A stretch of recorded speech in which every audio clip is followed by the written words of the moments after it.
sandwiches, ice cream, coffee and snacks, and many other pleasing treats. Our foods are fresh and tasty, our drinks satisfying and refreshing. They're so good. Welcome to Average Joe's Drive-In. And now, on with the show. Ladies and gentlemen, welcome to Average Joe's Drive-In, episode number 47. I am your host, TJ Washburn, and with me this week is Pete Haase. Pete's an actor, songwriter, producer, and composer who's been performing since grade school. He has 23 film acting credits, 3 to be added to IMDb soon. He's got 11 music and film credits. And, so he's a bit of a renaissance man when it comes to film. So how are you doing, Pete? Good, man. How are you? Oh, not too bad. Not too bad. Excellent. So, yeah, thanks for coming on the show and talking shop. So I always like to get some people from, different backgrounds, whether it be actors or musicians or whatever. So I'm getting... You're kind of both, so... No, thanks. Yeah. No, it's great to be on with you. I'm a fan of yours, your writing and everything and your music. And, looking forward to working on Chum with you. And very much so, man. That'll be a lot of fun. I really enjoyed, doing the voiceover there for the promo. That was a lot of fun. That was absolutely perfect, by the way. Like, that voice is pretty much like what I kind of almost pictured in my head, Nice. Of somebody narrating it, because it's that perfect down east accent, it's... Yeah, totally. So you nailed it right on the head. Awesome. I'm glad. So, something I like to, I always like to ask is, what got you into, acting? Well, several years ago, I was asked to be an extra in a film, and I never felt anything like that. More comfortable, more excited, more whatever, in my element, I guess you'd say. And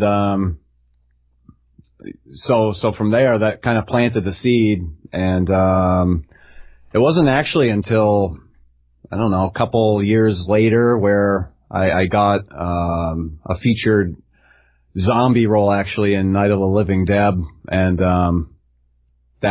and I met some really cool people on set, and that kind of really snowballed the thing. And it's just I can't do enough of it now. When I just want to be doing it all the time. So it's the bug has taken hold and. Yeah, exactly. Yeah, it's one of those, definitely. I completely understand that. That was kind of how it was for me with music. The first time not really the first time I performed, but the first time I played with, my own real band in front of a crowd and stuff, and right. It was like, holy crap, this is awesome. Yeah. I love this feeling. This is great. So. Yeah, exactly. Exactly. Yeah, I mean, the music thing can be, obviously awesome as well. It can be awesome. For sure. It's, I kind of look at the music and the acting thing as two folds from the same cloth, I guess, but they're kind of different in a lot of aspects too, because it's a performance-based thing where you're providing entertainment for people, where the music often, especially from the performance part of it, is more like a reciprocal right while you're doing it thing. Right. It's a very in the moment thing where, I don't have a lot of acting experience other than plays and things like that, but it seems to be more of a when you see the fruits of your labor down the road, where it becomes, you get that reciprocating feeling. Absolutely. So how many, what's some of the more recent stuff you've been working on? SMCC has a main Mayhem Film Festival, and basically it consists of thesis films. And so recently I worked on two of those. One is 42 Atwood Lane, written and directed by Brianna Penny. And the other one is Champ, written and directed by Jason Smith. And then I acted in both of those. And then on the composing side, I worked on a film called The Waiter that actually has no dialogue, so the music was very important. Oh, yeah. It's going to have to help carry the film and tell the story through the music. Yeah. Yeah, exactly. And so I've got this beautiful red Strat, and the lead actor is Julia Tutko-Balena, and so this guitar is just like, fits perfectly for a female lead because it's elegant and sophisticated and this and that, all the adjectives that would go with sort of a female secret agent type vibe, almost like a James Bond type thing. And so yeah, that's nice that I had that particular guitar in my arsenal for that, but it helps provide a little bit of inspiration to to go along with it, because you're feeling the vibes connected with what you're doing. Now, did you score the whole thing like that, or meaning did you actually watch the film and score it that way, or did you have like pre-assembled pieces that you kind of wrote for it with particular scenes in mind? Or how did you go about doing that?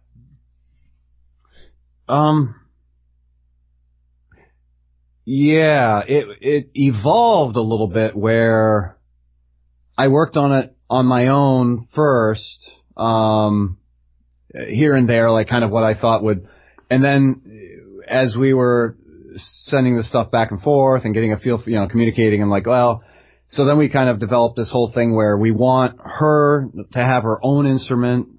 We want the other people to have their own instruments.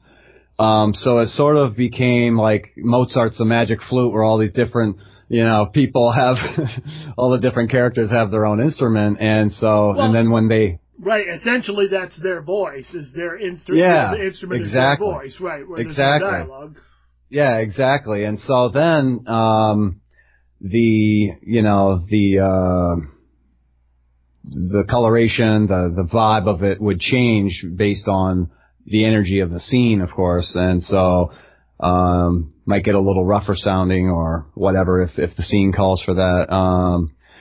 And keeping the variation, it starts off very calm and jazzy, and then it gets more into anyway, this play with her character and the waiter, and so then I introduce a piano, so we have the guitar, electric guitar, and the piano, and then and it's a theme too. There's a melody, very distinct melody that remains kind of, but variations thereof throughout the movie, whenever she shows up, etc., and whenever he shows up, and so, no, yeah, very happy that despite taking, a fair amount of time, as over a 10-minute film, but and the interesting thing is when you work on scoring a film and not everything fits right away, not fits as far as to somebody who's not attached to the project, but as far as fitting the vision. Whoops, some problem with the sound there? No, you're good. Okay, so I mean, as far as what the producer, the director really had in mind, but so then once you're syncing up more with that person's desires and vision, then that sort of so anyway, what happens is you have all this other music that can be used for other things, whether it's sound beds or other films maybe, or offering it up, on the internet for people to use and credit you for or whatever. So so it's it's really just this universe of sound and music, really, that comes from working on one thing, and so it's pretty cool. Yeah, and that's one thing. Like, I have always been fascinated with composers and how, you know, scoring a film and the whole element that you know, a really good soundtrack enhances a film so much. Absolutely. But the best ones are the ones that don't take you out of the film. They enhance. Oh, right. You know what I mean? Like, you almost, exactly. you know, you almost don't really even pay attention to it while it's going on. But right. But when you're done, you think, man, you know, that scene with, you think of, well, a prime example, my favorite movie ever, Jaws, how much tonally the music changes the dynamics of that film. Right. The opening scene, you know, with the camera just going through the water, you know, and you just hear that music, or, you know, the first time you're really seeing the shark coming, not seeing the shark, but the camera there, and you hear the, you know, the dun. Yeah, exactly. But otherwise, you just have a camera going through. You can, if you change that to something like maybe not as morose, it wouldn't be as effective, you know. Because it would that right there is what always like fascinated me with scores and composers and how they add that extra layer on top of the visuals, you know. And that's one thing about movies and movie making and all that stuff that has just fascinated the hell out of me for as long as I can remember, is, you know, when I really started getting into films, which, I've always liked films, and I've always enjoyed them, but when I really started paying attention to stuff, which was like in middle school when I started getting into horror, and what kind of brought me around was, you know, seeing the effects in like Night of the Living Dead 90, you know, which is, I have such a special place for that film in my heart because it was just, you know, it was, as I've said on the show many times, it was a lightning in the bottle moment of music and books. It was Stephen King, The Misfits, and Night of the Living Dead 90 that really made me a horror fan. But what kind of made me start realizing it and looking at films from a different perspective was looking at the effects and looking at the music and that made me, you know, looking at the effects and how that enhanced the film and how cool they looked, but then looking at the music and going, well, that, you know, the music adds another layer. So you start, you know, I don't know if you do it, but I often, when I'm watching a film, I look at it in layers, you know, if that makes sense, because you're looking at the different aspects of things, whether it's the sound or it's the effect shot or it's the actor or it's the camera you know, the way the angle is on the camera and stuff like that, and it becomes kind of a weird obsession.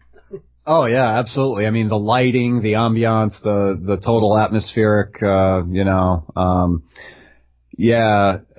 I think one interesting exercise is to mute the sound and see how much of it you get just from the visual, or even if we just take an actor's performance, if you're watching it with the sound muted and then you even just listen to the sound and close your eyes, listen to the inflections in his or her voice and the whole performance, you can usually tell with just the voice alone whether it was a good performance or not, and vice versa, you know. And so then, yeah, when you put it all together, oh yeah, all the elements. I mean, the original Blade Runner, for instance, I mean, obviously is talked about all the time as the quintessential kind of sci-fi, you know. Oh man, and then all those things that came together pretty much perfectly to, and of course they had a heck of a time making that thing. It was over, what, I don't know, 2 or 3 years, and all kinds of budget problems and, you know, strikes and whatever. I mean, it was, but it's such a magical, beautiful film, and, that film also feels so huge because of it always has to me anyway. That film feels like the world feels huge. Kind of, you know, very similar to like Star Wars, but for some reason Blade Runner, the way the marriage of the sound and the visuals and the acting makes that world just seem so massive to me. And it always, you know, it created such a huge, even, you know, I guess even though maybe it's kind of contained in a lot of ways, but the scope of it's just always felt so massive to me, and I don't think you would have gotten that same effect if those, like, you know, all those elements hadn't have come together in the right ways. Right. Oh, yeah. I mean, you know, flying over and towards Tyrell Corporation and just how they nailed all the effects. And, yeah, and I think that's obviously one of the beautiful things about film is it can totally take you out of your headspace or world and problems, and you know, and take you for a journey into this other world. And almost to the point where, and especially when we're young, you know, we believe that place exists. Like, we're so convinced. The film has convinced us that not only could we, you know, is Superman real or whoever, or is, you know, whether it's Narnia or whatever you want to see, you know, not to get too cheesy, but whatever it is. That was my favorite book series as a kid. Yeah, man. That was the series. Yeah, me too. That was the series. The Chronicles of Narnia is what got me into reading, because when I was a kid, I had a really hard time with vocabulary and reading stuff. I just, you know, I couldn't, I was not good. It almost kept me back in school. And one day I just kind of stumbled across that in the library, maybe like second or third grade. And I never really had a desire to read a lot. And I read those books. I started reading those books, and, you know, it really helped me, improve my reading skills, in my language skills. And from that, you know, then it morphed into the Hardy Boys was my next thing that I read a lot of and got really into that. And then by the time I hit middle school, like 6th grade, I discovered Stephen King, because I grabbed, I was at a yard sale with my mom, and I got, I'm trying to remember, I got 2 or 3 Stephen King books, and it was Pet Sematary, Salem's Lot, and Cujo, I believe, were the books I grabbed. Nice. And possibly The Dead Zone. And I remember reading those, and it was just like, holy cow, you know. Right. And that was just, you know, but those books kind of, you know, took me where, again, which I think why art is so important, you know. Absolutely. Is because art gives us, whether it's painting, whether it's music, whether it's books, whether it's film, you know, music, anything, it lets us get out of our own heads, I guess. Absolutely. The best way, you know, is the best way I can describe it. Even if it's just for a little bit, it takes you somewhere else. And, you know, sometimes I think people, myself included at times, you get very absorbed in those worlds, maybe to an unhealthy extent at sometimes, and you become obsessed with it a little bit or whatever, but the arts in general, I think, is such a cathartic thing for so many people, because it gives you that chance to be like, I have had a shitty day at work, I'm in a pissy mood, I'm going to come home and throw on some Cannibal Corpse or something and just blast it, and I feel better, you know, and it just makes me feel better. Or I'm going to go throw on, you know, my favorite comedy or my favorite sci-fi film or, you know, a horror movie or something, and it's going to make me not think about the space I'm in right now, and it's going to give me that, you know, that release and let me just be somewhere else for that hour and a half or, you know, whatever.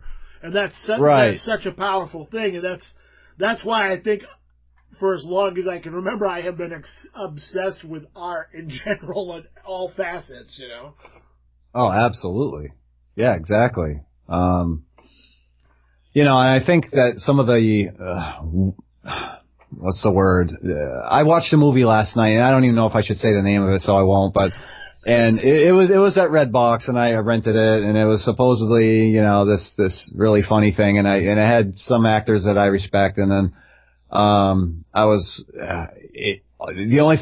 only recurring thought was, why did they make this? Like, and then, why am I watching it still? And like, this is really hopeless, but I'm hoping, that maybe something will, be worth it. And then you kind of realize that some of these films are made because these people have a name, and people are gonna go see them because of that. Now, if those people were not in that film, that no one would even watch the film. Right. I'm pretty sure. That's how poor it was. And so, and I think that when the arts get bastardized, in any way, there's usually money involved, and, and or ignorance, but greed, whatever, everything stems from ignorance anyway, but, no, I think, art, I have a saying, it's, art without heart is fart, It's gotta have heart, man. I've gotta feel something when I'm involved with it, or it's, total waste of time. Oh yeah, and I agree. There is, and this is something I've always said, and I'm like one of these people. I don't really generally like to shit on any form of art, even if I don't like it, just because I know maybe I don't like it, but there's somebody else out there. Exactly. That's their favorite movie. That's their favorite band. I mean, granted, there's times where it's like, man, this blows. I don't understand why anybody would like this, because I think it's garbage. But then, 2 states over, there's some kid that's watching that movie, and all of a sudden he gets the same feeling, or she gets the same feeling that I got when I first watched Night of the Living Dead. And it's like, holy crap, this is amazing. And it makes them start looking at the arts in a whole different, way. Or it's, like the first time I heard Metallica, the Misfits, or whatever band that really, kind of kicked me on the ass and made me wanna, or the first band, I saw live that really made me go, which was Sam Black Church in a little club called Heavies in Old Town. And, that was not the first band I saw, because there was old bands that opened up for them, but I saw that band and I was like, holy shit, I want to be a frontman in a band. Right. So, not just I want to be in a band, I want to be a frontman in a band, Right. Yeah, no, it's awesome. So yeah, it's true that, I mean, obviously the subjectivity of it all, and the mood too plays a part, I think absolutely. Maybe you can be feeling, maybe more patient and a little happier and watch something and it's great, or the vice versa. So yeah, it's one of those things. Well, I know for me, mood usually plays a huge part in what I'm watching, because there are certain genres or types of films that I have to be in the right mindset to watch them, or I know I'm not going to enjoy them at all. Right. I just watched a couple films last week, The Girl with All the Gifts and Jungle, which is the new. It's kind of it's based on a true story, but it has Daniel Radcliffe in it. And they are very deliberately slow-paced films. But they are genre films, but they're also real borderline genre films. You know what I mean? Like, yeah.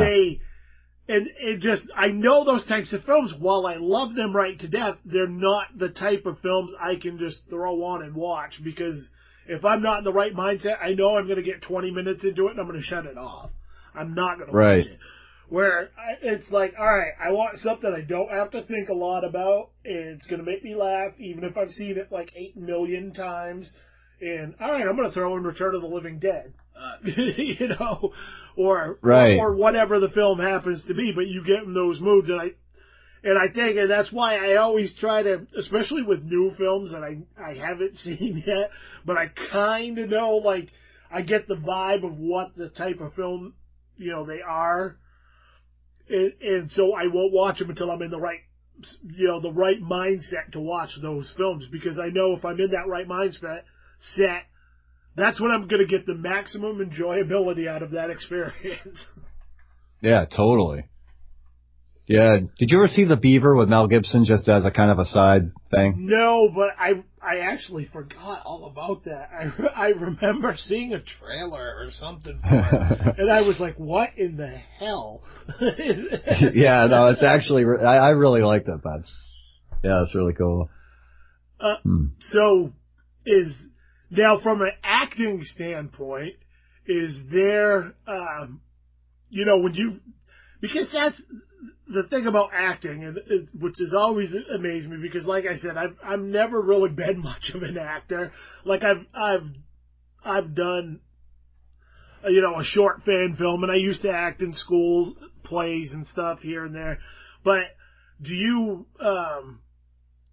what's the process? Because you have to get into the mindsets of your character and how, that character is going to play off, or, the mannerisms and all that stuff. So how do you, this is something I've really wanted to ask was, and I always forget, so I'm trying to throw this in there now while I'm still got it on the brain.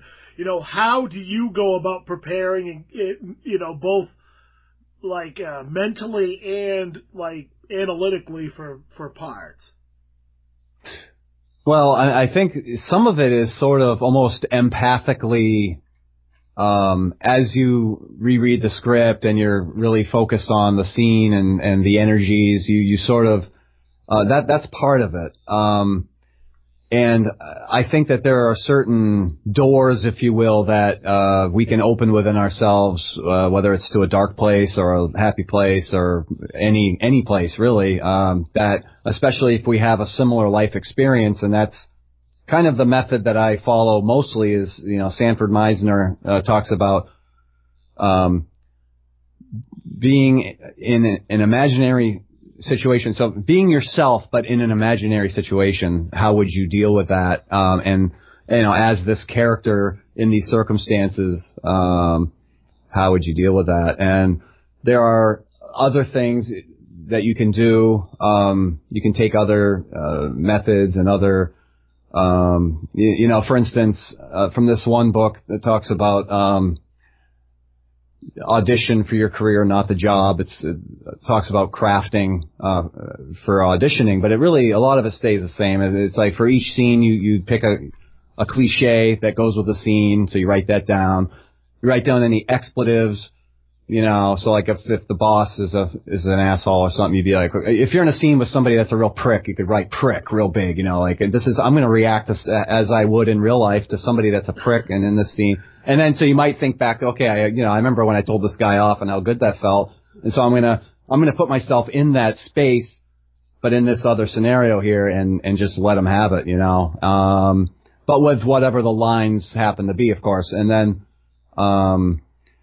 personal reasons to feel as you do about people, places, things, and events in the script.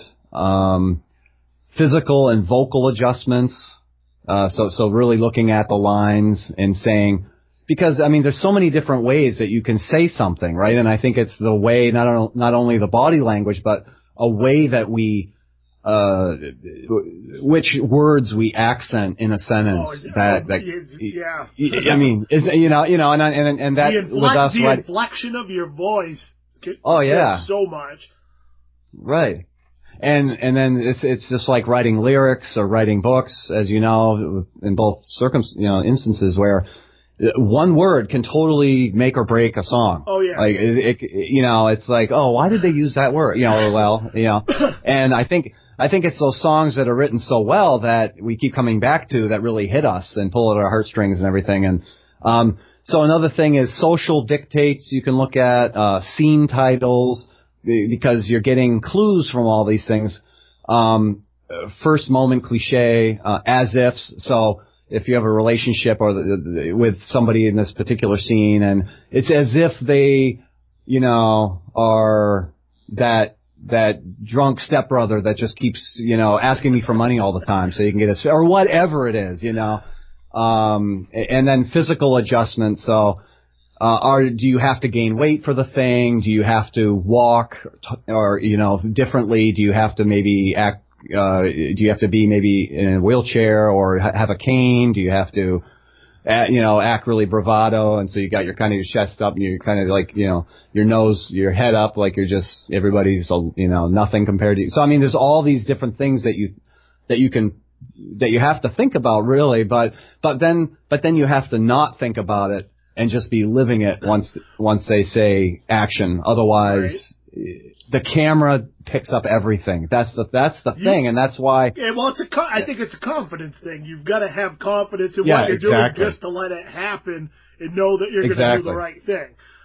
Exactly. You've done the preparation, and now you're just showing up and executing, and really feeling like you are in this other place. And that's the beautiful thing too, is when people are watching it, they're taken to some other place, but the actors usually are also in that other place, whether it's interpreted exactly the same as the people watching it or not, maybe not, but it's still, they're still in a different place. And a good analogy kind of is, when we were young, we could be absolutely anything, and we really, just on the flip of a switch, right? I mean, all of a sudden, we could be Batman, we could be a cop, chasing a robber, we could be a cowboy or an Indian, we could be, no matter what it was. So I think that's kind of a key element too, is to drop a lot of the ego, any kind of, you can't have really, I mean, you're going to be 100% vulnerable, and that's one of the beautiful things too with any kind of performance art, of course, is, you're vulnerable. If you're up there, whether it's an open mic or, heading a band or whatever, or you're on set and they say action, and, some directors only do 1 or 2 takes. Well, if you don't nail it in that 1 or 2 takes, and that's the other thing too is, to other people, it might have been fine. And so like, but when they say cut, if you know that you could have done a little bit better, it's almost like you're begging at that, but no, inside. And so it's like, and then of course when they edit it later, and then you hope that they take the best take, that they use the best take, because they don't always, and then that makes you wonder, wow. Okay, so either I just overthought it, or they didn't pick up on it, or it's fine, and I'm just so it's usually always overthinking something. No, absolutely. That can, we are our own worst critics when it comes to performance. Right. I know I was. Right. I know I would. I don't know how many times I'd do a show, and, most of the time I felt pretty good about shows, but, and I played close to, with the different bands I was in, I've done like close to 300 shows, and there would be shows where I would walk off stage and be like, man, I suck dog ass. I mean, that was horrible. That was the worst performance ever. Nobody's going to come see us again. It's doomsday. I'm going to go sit at the merch table, and no one's going to come buy anything from me now. And I would have people come up and just be like, oh my God, you guys were amazing. Just, freaking out about it. But to me, it was like, I don't feel like I gave and it would piss me off, because I didn't feel like I gave my best performance. And, even though music was always a labor of love, we never made a lot of money doing it, I always felt like I was shortchanging the people that had paid money, even if it was 10 people, to come see us play. It's one of those things. So it comes back to that, we're our own worst critics sometimes. Oh, yeah. And I think sometimes this is where, we, on a film set, maybe more so, is that the director has one vision in mind and the actor has another vision in mind for like a particular thing. And he might pick up on something you did that fits the mood of that scene. Right. What he wanted. Because ultimately, the actor is there to service the story, and the director is the storyteller. Right. Is the narrator. I guess not the story, because everybody involved is the storyteller, but the director is the narrator of what's happening and what he wants to set for tone and mood. So I just food for thought, I guess, throwing that in there and thinking it from that perspective. That you are a piece of the puzzle in the giant tale of storytelling. Absolutely. But the director's narrating, so he might see that little inflection, or a little mannerism, something, your eye twitch for some weird reason. And right, he sees right. it, and he's like, holy shit, that really just set the whole tone for that scene. That one little movement, maybe it wasn't intended, you thought, oh shit, I just screwed the scene up because my eye twitched. Right, exactly. But that was actually what that scene needed. Right, right, and you bring up a good point too. That you have to make sure that you are on the same, obviously on the same wavelength regarding each scene and the project in general. But with the director, because you don't want to have your interpretation of it. Walk in there, wearing plaid when he really wanted you wearing all black, and you've got glasses, and no, he wanted you wearing whatever. I would have no problem with the all black because that's like 90% of my wardrobe. But right, yeah, exactly. But so I have a lot of black as well. But it's and then sometimes just this magic happens that was totally not even thought of, and that can be really beautiful too. And a lot of it too is collaborative sort of stuff on the fly. Like, okay, the script might say this, or I originally thought the character would say it in this way, but now that we're all here and the synergy, what's going on here, I really feel like this would be more appropriate to fit the atmosphere or whatever. And then bam, so it's a co-creating thing for sure with that script as the blueprint. And then, some people use storyboards to go with it. Some people don't. I'm planning, I had, couple things, I had Bill McLean on a few weeks ago and him and I were talking about, just the stuff as far as, the director and actor part of things. And he brought up a really good point. And the reason I bring this up is because I'm planning on doing my first short film this summer. And I have, I tried to do one before, but I think I just, my imagination was more than my physical capabilities of doing what I wanted to do, and I needed too many people. At the time, this was many years ago now. This was great, like probably 12, 13 years ago. But it was it actually ended up being a story. One of my books was a screenplay I wrote called Teenage Zombies in Love, and my idea was basically Night of the Living Dead meets Grease, but set in modern times with like a retro, like a retro 50s vibe going on, during a modern era. And, everywhere from the dress to the music, but the music was more like punkabilly type stuff. And, that rocks. So I wanted to do that. And I wrote songs for it and everything and had everything all planned out. But, in order for me to pull that off, I would have needed like 50 people.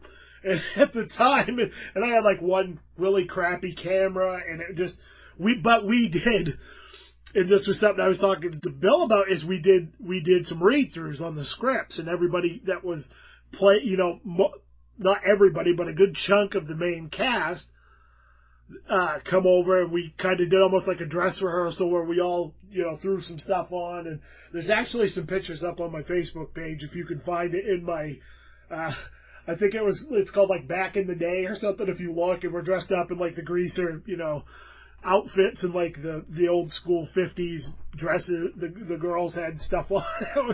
It was really fun. But one thing Bill brought up, I ramble a lot, so sorry. Takes me a while to get to my points, but. I love that where this is going though, and I think it's something that we could all, definitely find 50 people to pull off, no problem. So I was talking to Bill McLean about this, and we were talking about the importance of table reads, and especially when most of the time on a film you're on such a tight schedule, Right. That getting, instead of you only have, all right, I know I have to get 15 shots done today. That's my day, is 15 shots. Just throwing a number out there. We've got 15 shots to do today, and we only have 8 hours to do these 15 shots. So then isn't the time for somebody to be like, well, what if we do it this way or this way or this way? Right in the middle of like, okay, this is really going to screw the rest of my stuff Exactly. up. So this is, like having the table reads, but that's where having, I guess my point is, in the long roundabout sort of way that I usually take, is that's where the director, having a good relationship and being not afraid to, throw your 2 cents in with a director, comes in handy, or having the confidence to say to the director, geez, I'm reading this character and everything's cool, but this scene, I don't feel like that character would say it like that. What if they said it like this? The worst they're going to say is, man, geez, I don't really think that would work, but it was a good suggestion. Or, fuck off, or stick into the script. Yeah, that's probably more like the worst thing they would say. You act, me direct, that sort of thing. Right. But, and it was a really good point, and it was something I hadn't necessarily really thought of too deeply until he mentioned that, and I was like, holy shit, he's kind of right, that's, and like he said, it's one thing if you're, okay, this is the last shot of the day, and we've still got an hour and a half, so once we get our take, all right, we're ahead of schedule, why don't we try doing your take, and, maybe it will be better type thing, so. Right. But yeah, my script that I'm doing this summer isn't that one. I would love to do that eventually, but I am not the person to direct that because I've never really directed anything before. I have a good idea of how to do stuff, but I've never really directed stuff. So the one I'm doing this summer is also another screenplay I wrote like 15 years ago. And it was in my phase of when I had kind of stopped writing, but I was interested in doing stuff. So I wrote 4, 5, 6, 7, 8, whatever it was, screenplays.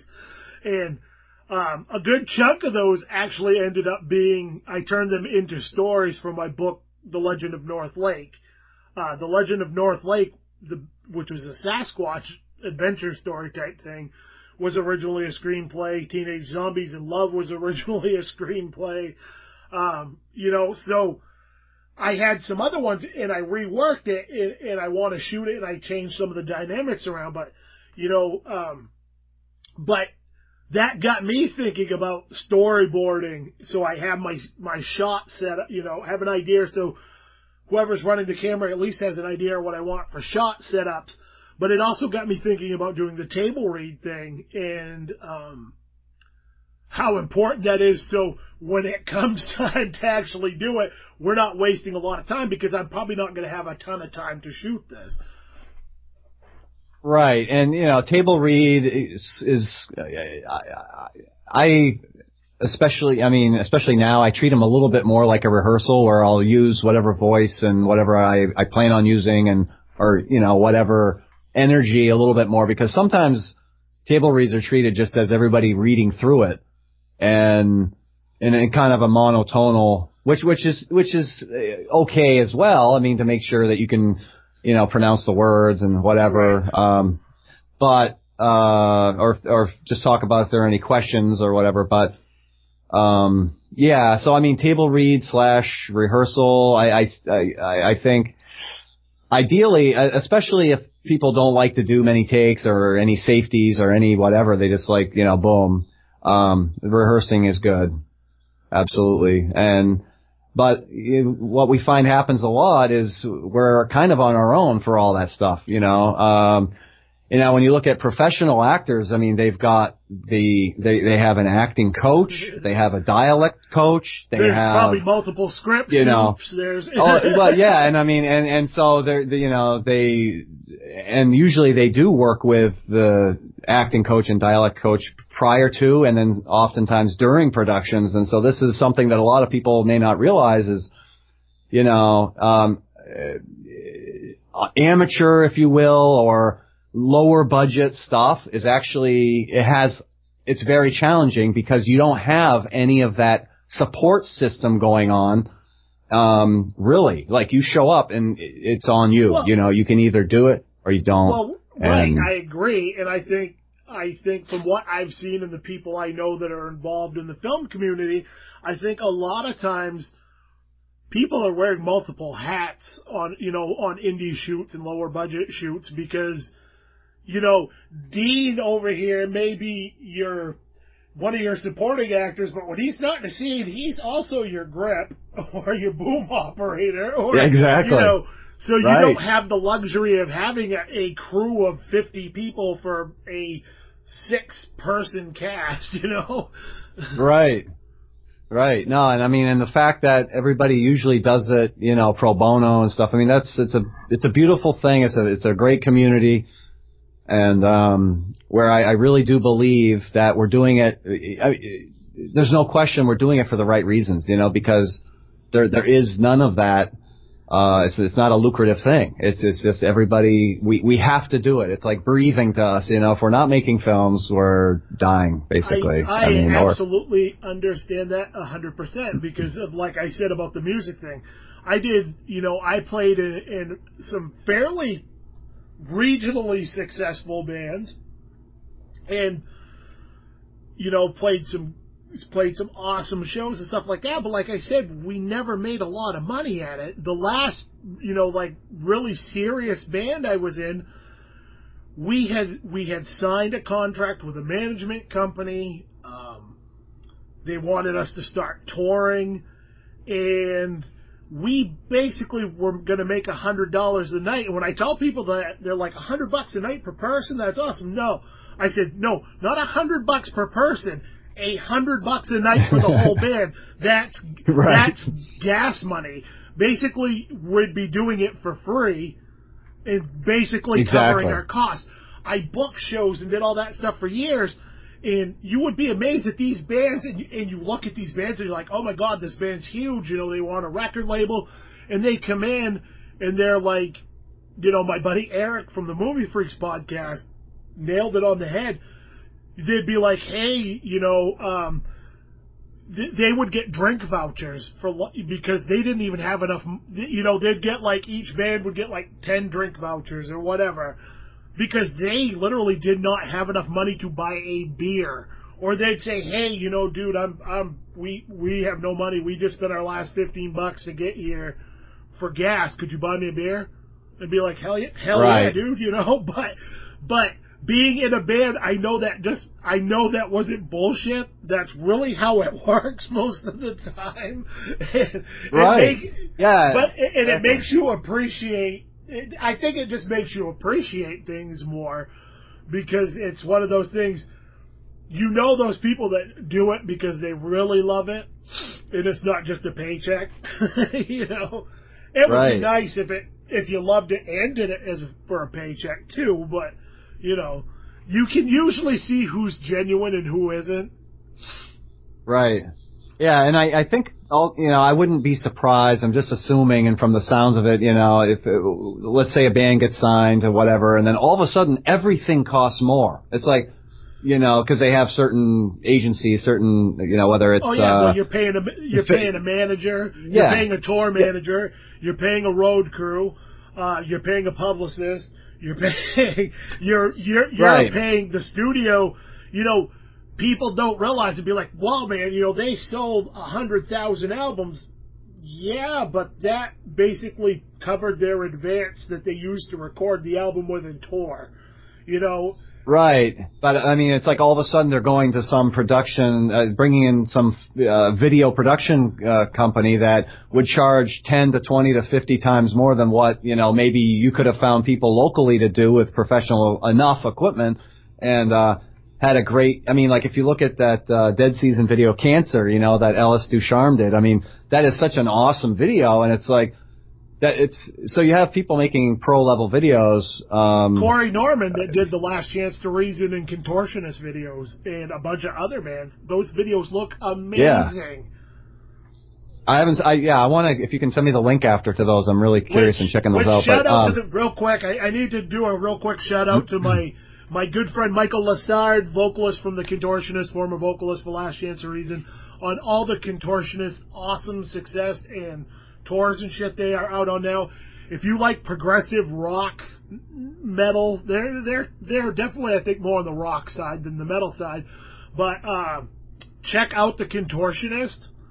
That's a cool name. Absolutely amazing. Mike is an awesome guy. I've known him since he was, like a teenager, and his bands and my bands used to play together, and I'm so happy for that dude and the success he's having. And so that's a case to me of somebody that loves what they do and has been pretty successful with it. So you really feel good for those people.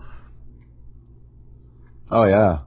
Makes me proud. Makes me proud to see my friends do well, no matter what they do. I'm not one of these people. It's like, God damn it, that should have been me. I'm like, dude, that's awesome. Right. My friend is kicking ass and doing something they love. So. Right. Oh yeah. Have you seen that? Oh no, go ahead. Have you seen that Sea People's New American Dream video yet? Okay, that's really cool. Really, really cool. Anyway, I digress. Sorry. It happens. This is what the show's all about, is just shooting the shit. And this is why it's Average Joe's Driving and not, Corporate Joe's Driving. We don't adhere to strict anything. It goes where it goes, and that's when I find I have the most fun and the conversations are the easiest, is when we just go with the flow, I try to kind of steer the boat a little bit, but you got to know when to just let it go and when to reel it in, I guess. Right, exactly. So, like I said, time goes by quick. So we're getting to that point where Average Joe's Driving is all about movies, and we have been discussing the business side, I guess, of movies and that sort of thing. But what are some movies that kind of got you into film, that made you look at film, I guess, a different way, or really made you go, I would kind of like to do that? Well, I definitely think Blade Runner is one of them. And especially,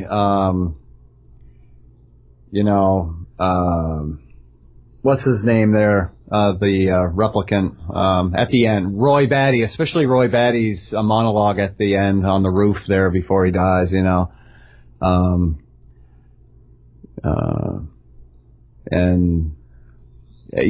grew up, probably like you did with Star Wars and all that, and just being swept away. I'm one of those weird generation kids that grew up at the ass end of the 70s, so I was...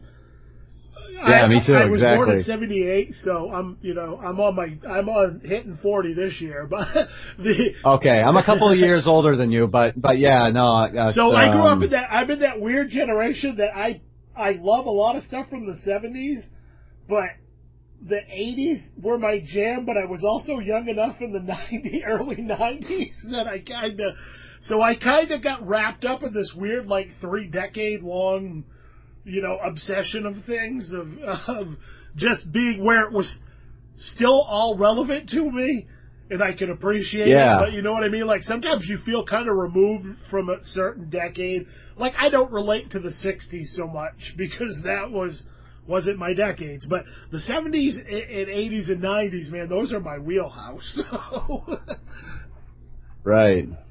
But I know for me, you were saying a moment, Tony Todd's, there's a scene in the Night of the Living Dead remake where Tony Todd is kneeling in front of the fire and he's talking to Barbara about, just everything that's going on, and he snaps a twig, a stick that he's getting ready to throw into the little fireplace thing. And that scene just made me go, holy shit, that is amazing, and that's so cool, and I want to know more. That was what really solidified, everything about that movie for me was great, but that right there solidified that. One scene solidified that as why that's one of my favorite movies. And it was very cool. A couple years ago, I got to meet Tony, and I have to say this, he is one of the such a super nice dude, and I got to meet Tony, and I got to tell him, be like, dude, you know, you are one of the reasons I became a horror nerd, is because of your portrayal as Ben in Night of the Living Dead, and that meant so much to me. And you know, I got an autographed picture and stuff, and he customized it for me. I'm looking at it right now. It sits above my laptop, so whenever I'm writing or doing anything creative, that picture is staring back at me. So, you know, that was like a big moment for me as far as solidifying my love of film to turning it into just something I enjoyed to like an obsession. Yeah, awesome. Yeah, I mean, it's tough, you know, to pick one or two or three movies. I mean, there or shows. I mean, there are so many magical, you know, so many awesome things that it's kind of like, oh, what was your favorite day in life, or you know, what was your favorite August moment 17th, 1983. yeah. I mean, was a great day. It's just, yeah. I mean, we've seen literally thousands of films, and there are definitely those. I mean, like Melancholia, I really liked, you know, with Kiefer Sutherland, and that was what was it? Kirsten Dunst, I think, was in it too. I've never seen that one. Oh man, Melancholia is awesome. And then I'm sure that you've seen Starry Eyes, but as far as like, have you seen that one? Not. Okay, as far as the epitome of kind of, it basically takes the stereotypical casting couch and let's just say takes it, you know, grabs your soul and pulls it to hell a little bit with that whole thing where you basically feel sickened by it. Like, you know, I mean, they do such an awesome job. And I know that's one of... That's kind of poignant seeing, you know, all the Harvey Weinstein stuff going on. If it's, yeah. You know, with that whole messed up thing, but not to get off track, but yeah. Yeah, no, and it's still on Netflix too, by the way, and it's worth, if you like stuff that can turn your stomach, it's worth watching that for sure. I unfortunately probably won't be watching much on Netflix because I just ordered the entire Friday the 13th series on Blu-ray.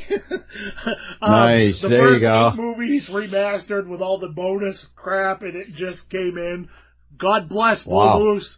So if you love movie stuff out there, for my listeners, bullmoose.com, greatest store ever, and I will plug them for free all day and every day because they are such an amazing store and they are so supportive of independent filmmakers and musicians and writers and everybody else. And the stores are great. The staff always kick ass. And yeah, so they're not paying me to say that. I'm saying that because I generally love that store and I spend way too much time there. I'm sure people that see me all the time probably think I work there because I'm in there so much, but I can wander around for hours and not buy stuff, you know, and just because I love the store. But yeah, sorry, getting a tangent. No, hey, speaking of Bull Moose, you can get Town I Call Home now at the Scarborough location, at what's the one that starts with a W there? Wyndham? The Town. Yes, at the Wyndham location. Which means if they have them at those locations, you should be able to buy them online. So why don't you tell... Yes, you can. Jesus, thank you brought that up because I meant to ask you about that. I totally spaced. So tell me a little bit about that because I had Jamie Gagnon on quite a while ago now. Yes, I listened to that one. You know, Jamie was involved with that. So absolutely. That's kind of, that's a whole Kevin Bacon moment thing right there, you know. But, so yeah, tell me a little bit about that film because I definitely want you to plug that, so. Well, it's, I actually talked to Ellis about it. He wrote it with, Justina, his girlfriend, and, yeah, it's basically there was this town in New Hampshire. I forgot some of the details, but that inspired him to write it about this guy who made $1 gajillion and just treated everybody like crap and kind of, you know, obsessed over basically trying to brainwash everyone into and naming everything. And I think he had like 80 statues in a fairly small town of himself, kind of like, you know, like a deity, you know, like, no, you don't worship God. I'm a self-important righteous, Yeah. self-proclaimed Yeah. God. Right. If there's a God, he's below me, He's that having kind an of almost thing. famous moment, Yeah, and so all the surrounding adjacent towns, they were all like, no, we don't want anything to do with you and your money, and you're not going to buy us out, just go to hell or whatever, and stay away from us. We have our own identity and beliefs, and so so he basically took that, and I guess he has like the full length film idea, and I think he might be working on that or will eventually, but so this was a short. And that very briefly touched on that, I guess, in the scene I was in, with Thomas Ian Campbell. We were looking at this. I see him shooting these photos, and I come over and say, great subject for your photos, huh? Whatever. And then it takes off from there, and he gets creeped out by me because I'm so into this guy. I bought into it. I'm one of these guys that bought into it, and so he walks off, and I'm like, you drank the Kool-Aid, so that's what you're saying. Yeah, I drank the Kool-Aid, and I've got the reptile eyes now or whatever. But no, I'm just kidding.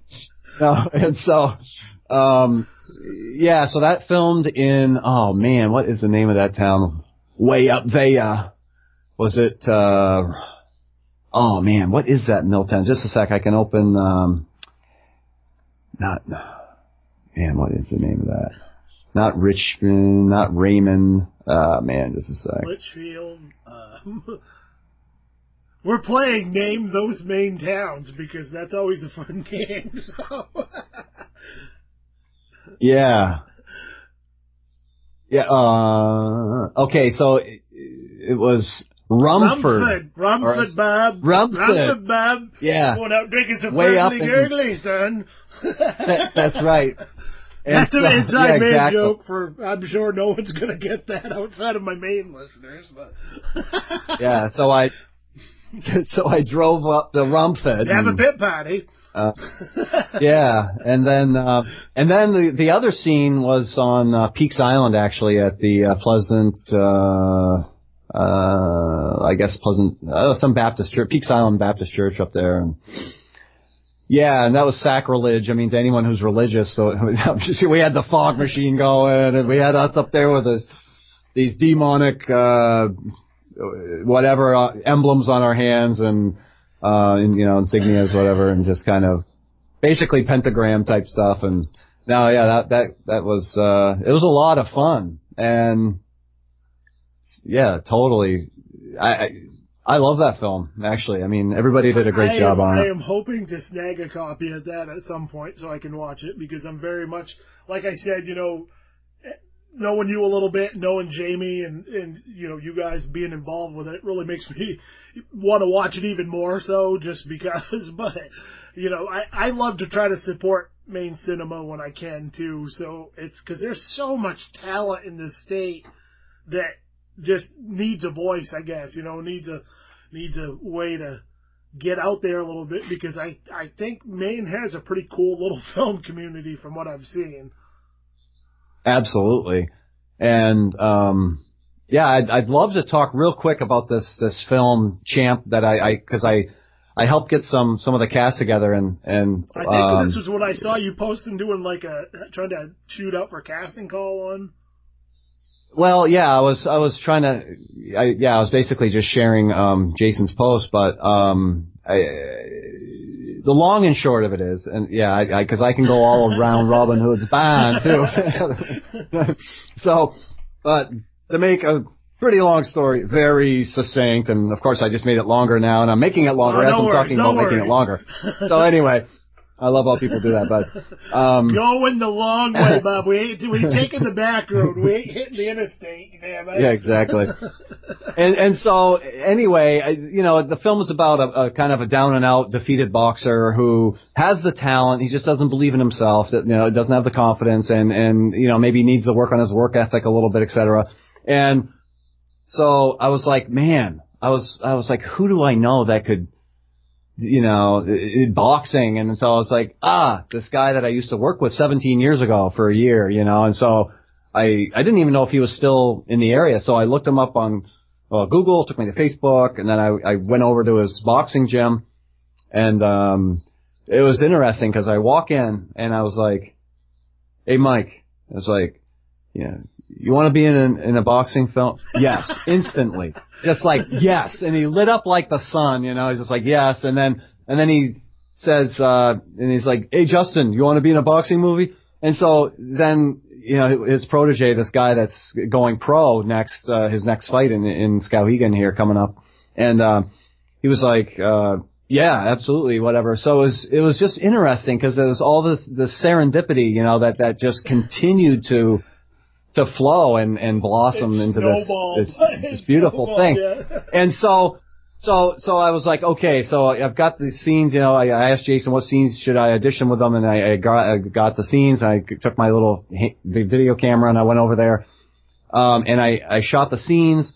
And it was amazing because they can both act. I was feeling it. I mean, it was like, you know, visceral, palpable, real, you know, and I'm like, well, okay, you know, for a boxing film, I mean, they live this stuff. This is their life. And boxing, I mean, they don't have to everything. act. They don't have to act to do the boxing part. Everything. Yeah, Exactly. And even the story was kind of, in certain ways, you know, they could relate to it so strongly and stuff, and it was just like it was just beautiful because I asked them, I'm like, hey, what, you know, before we filmed it, I'm like, what are you guys thinking of the script, you know? And they're like, we love it! Exclamation point! I was just like, so I told Jason, I'm like, man, they're in love with your story, and I was like, and so he messaged me back and saying, let's see if I can find that real quick. But basically saying that, you know, that's exactly the energy, they have the energy I'm looking for. And so it was one of those things where, you know, just, there is a way to get a project done. You just have to, sometimes you got to reach back 17 years, you know, and then you find somebody who they haven't given up on their vision and their dream and on inspiring other people to believe in themselves. And then, but so this film, I'm really excited about this. I'm really excited about 42 Atwood Lane as well. And The Waiter, but, yeah, and that 42 Atwood Lane was, a really personal thing, that, Brianna went through. And so that's really special. And, yeah, you know, honestly, it's kind of cool because, like you're talking about that, how that just kind of inspired the whole, you know, by your random recollection from 17 years ago, kind of, you know, inspired those guys a little bit, you know, or brought them in, and it kind of inspires stuff or whatever. But, something that since, you know, when I did because you're talking about still having the desire to do stuff, and since I started doing this show, that's kind of rekindled my desire in wanting to actually do some of those scripts that I wrote, you know, years ago. Man, I hope you do. I hope you do. Because I wrote them, and then nothing ever happened with them, and I just put them away thinking, well, that was the thing I did, and they're just going to sit in this box over here, or, you know, they're going to sit on this flash drive that I've had, and nothing's ever going to happen with them. And it's like, as I gain more confidence as a writer, and that was a lot of it with me, is I didn't have a lot of confidence as a writer because I had stopped writing for so long. And so when I went back and looked at it, looking at from the perspective of what I know now as a writer and how to, you know, be a better storyteller and being able to give characters a better voice. And I saw it and I'm like, you know, that's a really damn cool idea, but it needs a little tweaking, you know. I wrote that when I was in my early 20s, and, you know, so I tweaked it, but that's been one thing, you know, and I guess my point is how something inspires you or brings up a memory or something, and it kind of gets serendipitous and it brings things together. And that's kind of like, I didn't start this show with any intentions of ever making anything else for a film, and I didn't start writing, stories and putting out books with that intention. But it just kind of happened. That happened with Chum. I met Shane at Bangor Toy and Comic-Con. We got talking. I said, here, take one of my short story collections. Before the con was over, he came back and was like, dude, we really want to make this short story into a film, Let's make this happen. So it's... I think I met you that night, too. You had blue hair, right? Nope, that definitely was not me. Oh, because there was somebody who writes screenplays, and did you watch Blind Date that night? I did not. I was bending, okay. So I was... I long days, Okay. I'm glad that I mentioned the blue hair, though, because for some reason I thought that was you, so now I know that you weren't the blue hair guy. I usually don't have any hair. My hair is usually in, high and tight or kind of a mohawk. It's usually pretty short, so... Gotcha. I'm pretty hard to forget, Pete. If you, meet me, when you meet me in person, I'm pretty tall and big, so, yeah. But yeah, coming back to why did I want to be an actor? I think it was just what we're talking about how when you're watching something and it does alleviate and take you away from reality or whatever. And I think that's being on set, preparing for it, being on set, everything about it is that whole thing is. I never really thought too much about it, but the more that I'm thinking about it, it's like the more that I wanted to do that for other people as well, absolutely.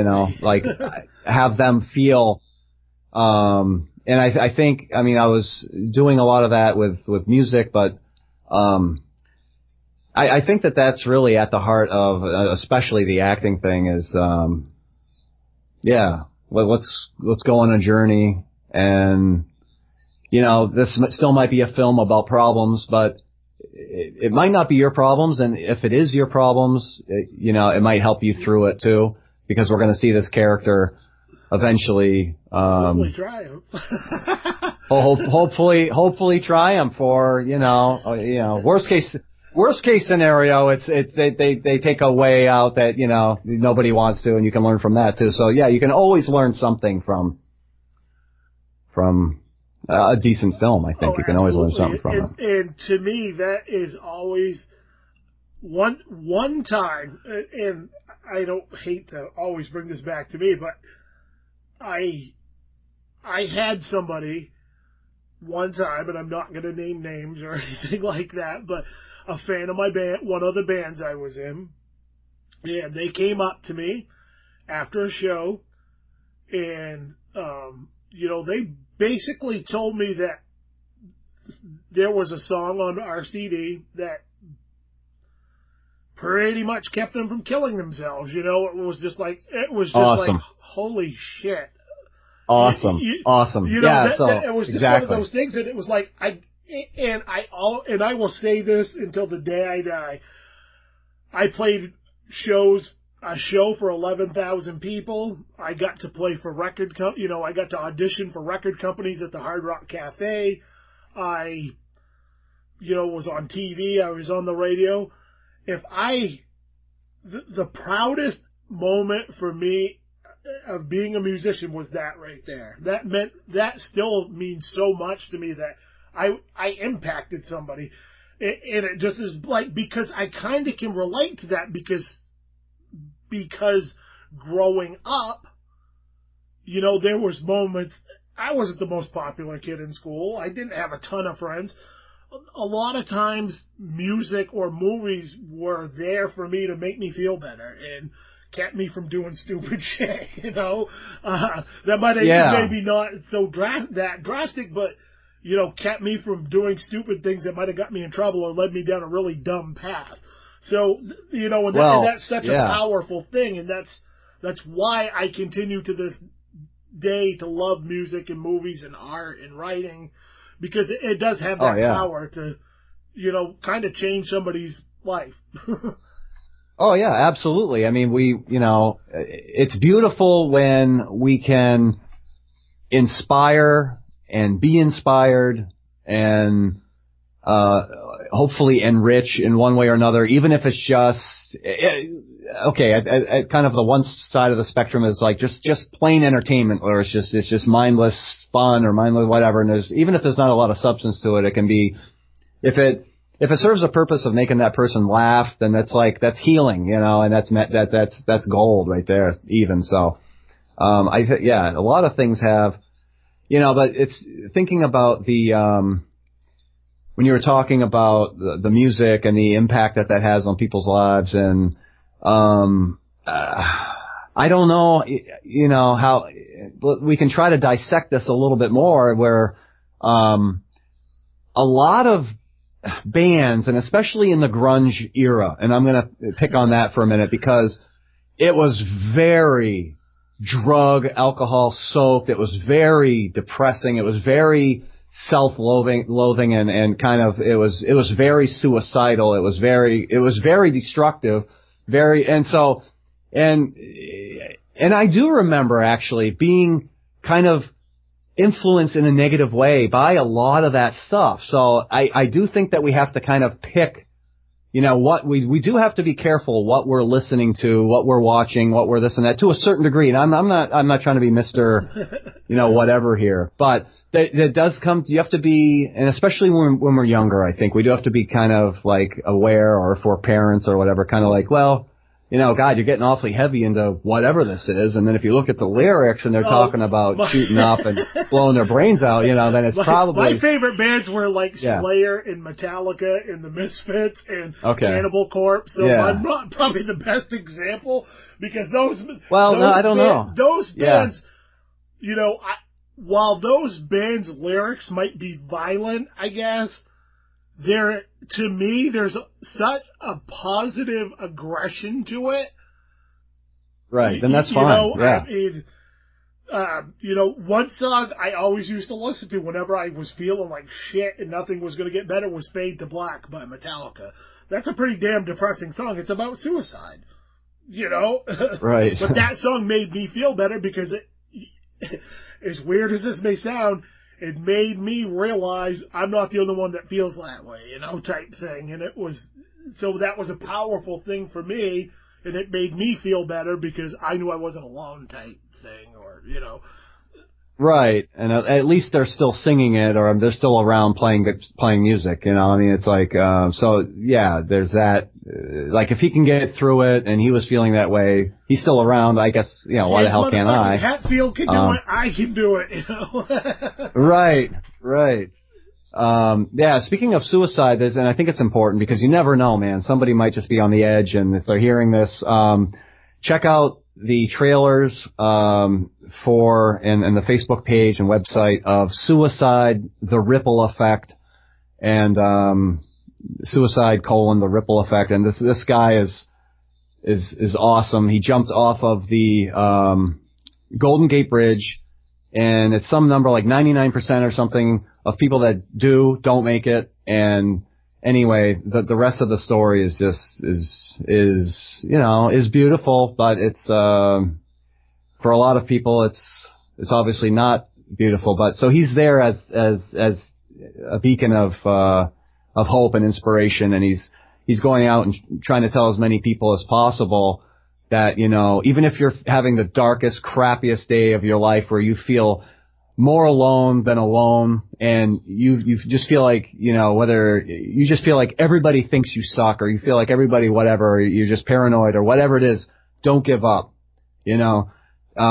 because you're not alone, actually, because there are a lot of people that feel alone. Well, I and so, can relate, and so, and the part of we could go on and on and on, but this is that, it's you hear the saying all the time, it's a permanent solution to a temporary problem. You hear, and then it's the other thing is people are assuming, and I'm not going to say either way what I believe necessarily, but people are assuming that it all ends with that. But they're not. What if it doesn't? What if our consciousness lives on, and you're still left with all the same problems and feelings and stuff? So in other words, work your shit out is what I'm saying, because you don't know, and that's my 2 cents. And I'm gonna kind of end this part of the conversation, and we kind of do got to wrap things up. But when I was in 8th grade in 1992, a very close friend of mine went home after school. Kid was loved by everybody. None of us knew what was going on. And eighth grade year, so much to look forward to, and decided to go home and end his life.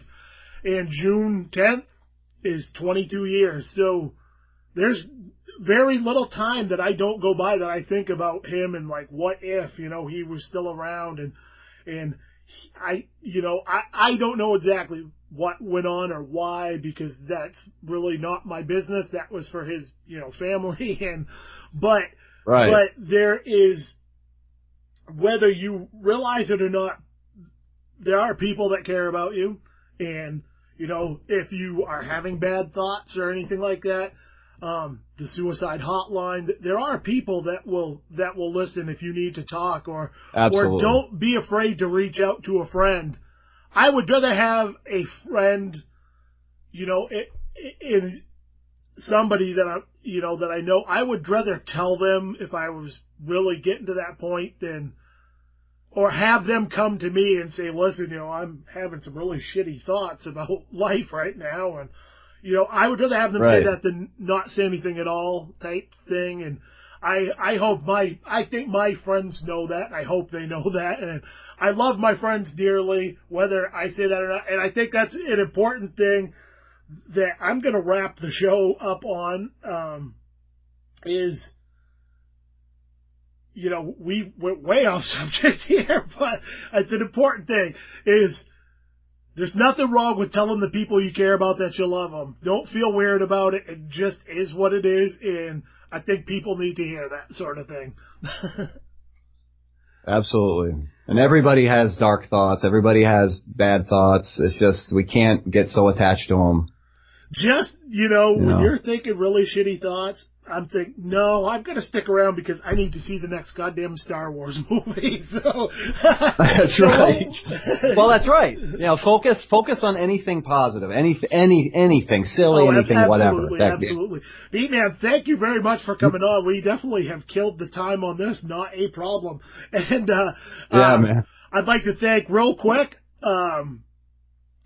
If you want to support the show, add us on social media. Go to Instagram and Thomas Washburn Jr., Facebook, Average Joe's Drive-In Podcast, Twitter, TWJ Author, www.thomaswashburnjr.com, and you can kind of find everything from there. And if you really want to support the show, throw a little money our way, or, if you already have an Amazon Prime account or a Kindle Unlimited, you can read all of my books for free, and I get paid. So the more you read, the more money I make. It's kind of a cool little thing.